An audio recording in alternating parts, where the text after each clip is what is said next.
I missed last night's dinner and therefore Peter Shergold's speech, but I did read the text and it seemed to me to be a terrific historic framework for what we've been discussing yesterday and will discuss today in this very important agenda. Today is a tiny little bit less intense, but still plenty of meat.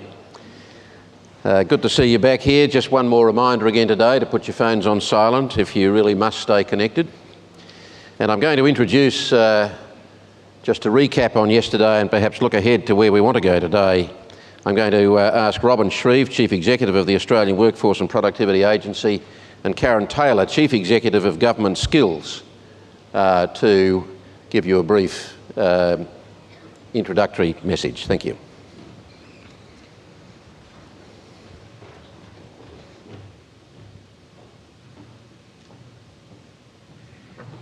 Thank you very much, Kerry. Colleagues, well, I hope you had an interesting and challenging day yesterday, and as Kerry said, my job is to give you a bit of an aide-memoire.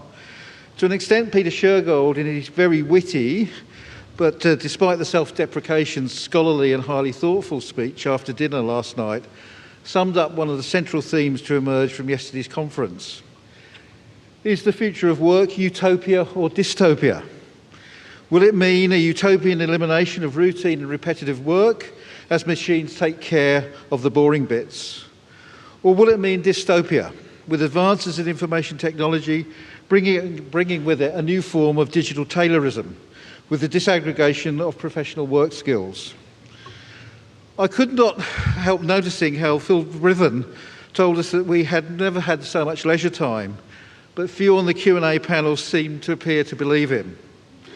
But one of the essential variances in interpretations over the day was between Phil Riven, who argued that working as an independent contractor was freedom from the slavery of employment, as opposed to my board member and ACTU president, Jed Kearney, who was alarmed at the impact of precarious employment on both the lives of individual Australians and our overall labour productivity nationally.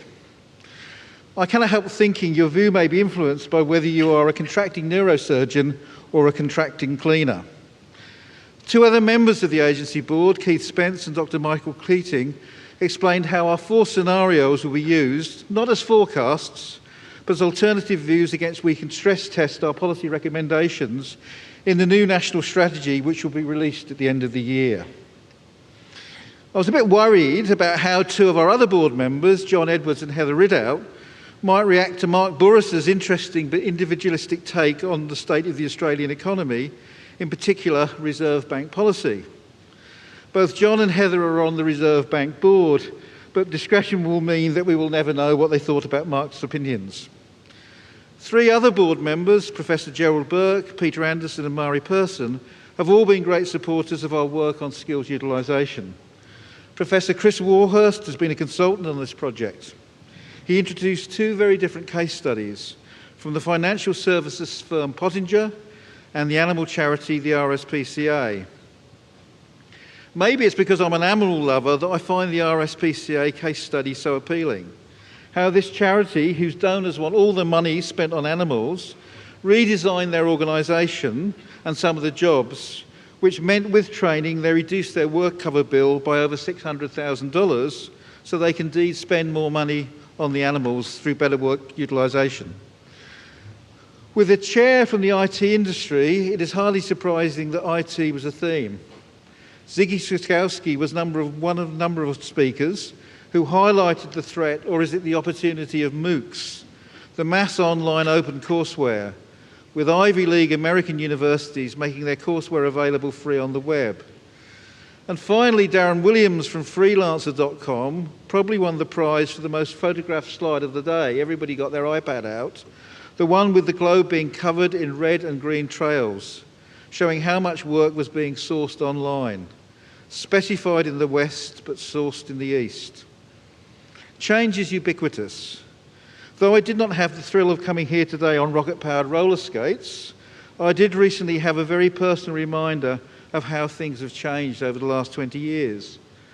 I'm currently reviewing some essays for the NCVR, one of which is on the establishment of an industry-led vet sector in the early 1990s. So I thought I should have a look the Devison report, which some of you might remember, on the training costs of award restructuring. And I was amazed to find it wasn't available on the web. So I had to do two things that I rarely do today. Physically borrow it from a library and read it in hard copy. And what a pain that you can't Control F the bits that you really want to see early on. So change is here, and we'll hear about more change today. So I'd like to hand over to my colleague Karen Taylor from Government Skills Australia to preview today's programme. Thanks, Robin. Philip Bullock, board members of the agency, Skills Council's chairs and their respective board members from industry, fellow Skills Council chief executives and esteemed guests and delegates. Good morning to you all and a very warm welcome to day 2 of our conference. It's my privilege this morning to provide you with a couple of short opening remarks on behalf of all the industry skills councils and to look ahead at what today holds in store for us. John F. Kennedy famously once said that our progress as a nation can be no swifter than our progress in education. The human mind is our fundamental resource. I think it's safe to say that in Australia, most people already know that it's our intellectual capital that will set us apart.